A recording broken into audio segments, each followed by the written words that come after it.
presented by Raj Recording Studio, Gadara Baja।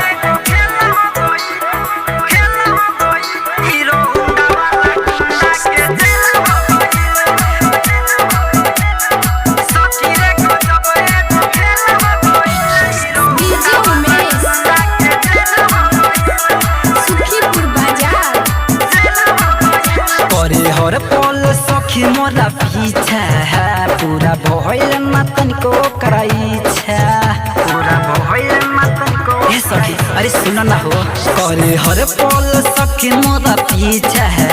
पूरा भइल मतन को कराइछा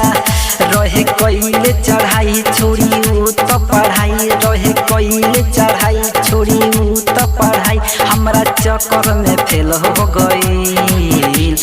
सखी रे गजब एगो खेल हो गइल हीरो हुंडा वाला गुंडा के जेल हो गइल सखी रे गजब एगो खेल हो गइल हीरो हुंडा वाला गुंडा के जेल हो गइल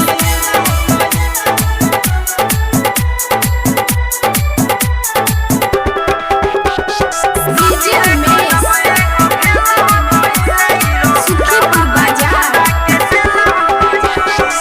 रहे करत बाराउ त रंगदार जो है तो है सखी देत रहे गारी पीछा करल पड़ल ओकरा पम भारी कबो चला के उ त फुलवा से मारी कबो चला के उ त फुलवा से मारी रहे करत बाराउ त रंगदारी जो है तो है सखी देत रहे गारी पीछा करल पड़ल ओकरा पम भारी कबो चला के उ त फुलवा से मारी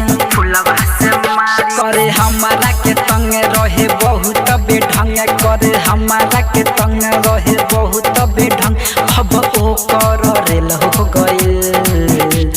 सखी रे गजब एगो खेल हो गइल हीरो हुंडा वाला गुंडा के जेल हो गइल सखी रे गजब एगो खेल हो गइल हीरो हुंडा वाला गुंडा के जेल हो गइल डीजे में सुखीपुर बाजार रवि घुमक करे रहे ओकर नाम हो करत रहे सखी बड़ा गलत काम हो जब जब घूमे हम निकली बहरिया पीछा करत रहे सुबह शाम हो